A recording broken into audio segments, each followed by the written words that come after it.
Okey, kita tengok lagi satu example. Example untuk polar form. Maksudnya kita nak expresskan Z in polar form. Okey, so kena tahulah dia punya polar dia adalah Z sama juga dengan R. Kita ada cos theta tambah dengan I sin theta. Okay, so now let's say dia punya soalan dia. Let's say soalan dia we have Z equal to negative 2 plus I.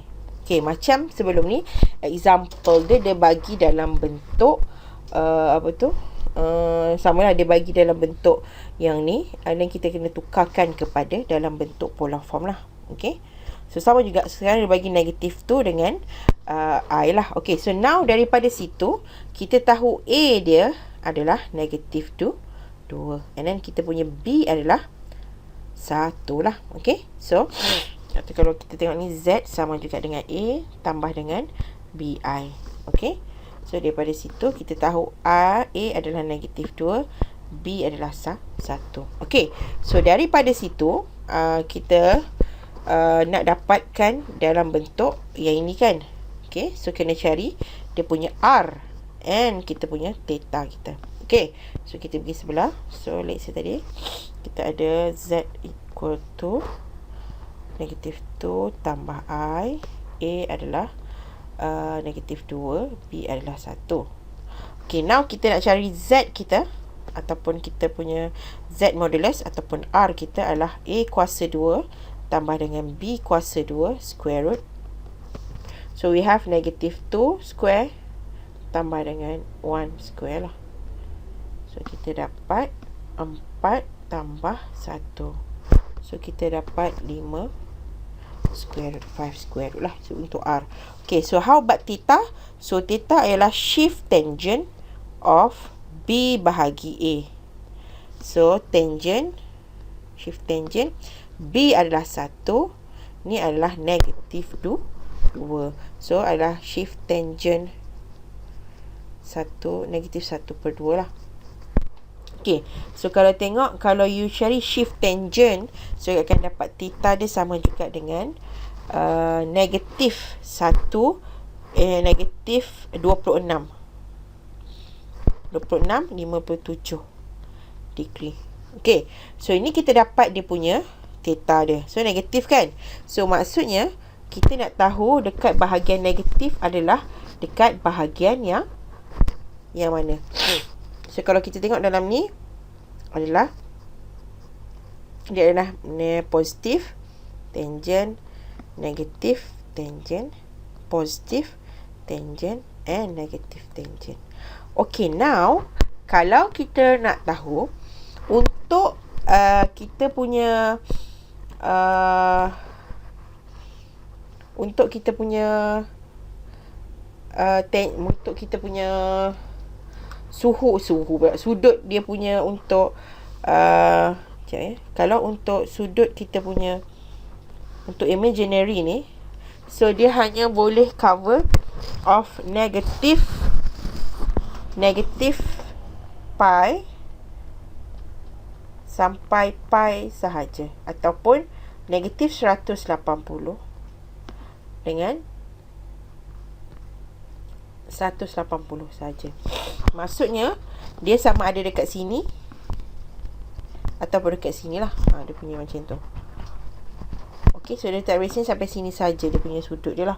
So sudut dia tak boleh lebih daripada 105, tak boleh lebih daripada 180 lah.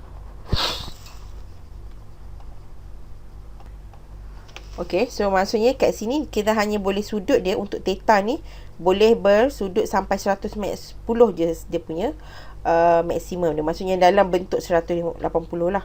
Kita cari possible yang 180. Okay, so maksudnya dekat area sini saja. Okay, so dan kita tahu kat sini adalah positif, dan ini adalah negatif untuk tangent. Positif Tapi kita hanya akan ambil dekat bahagian sini sajalah. So kawasan ni saja. Okay, so untuk kawasan ini sajalah. So dia punya sudut tadi adalah bersamaan dengan negatif 26 kan. And negatif theta tadi negatif 26.57. So dia adalah theta adalah 180. Maksudnya dia area sini lah.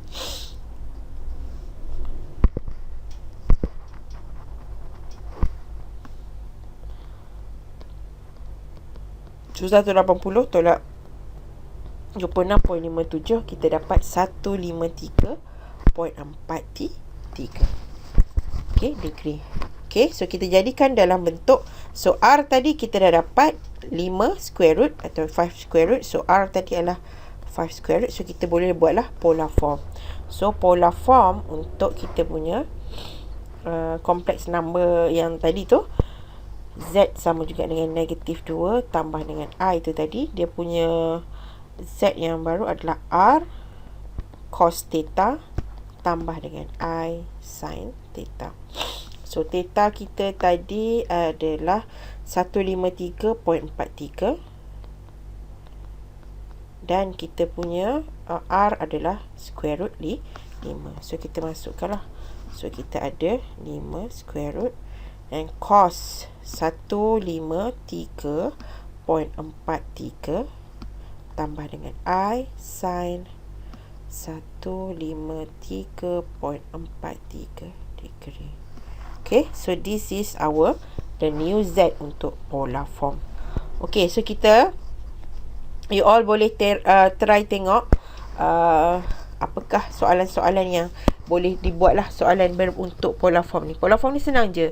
So you kena cari dia punya R dia, and then dia cari dia punya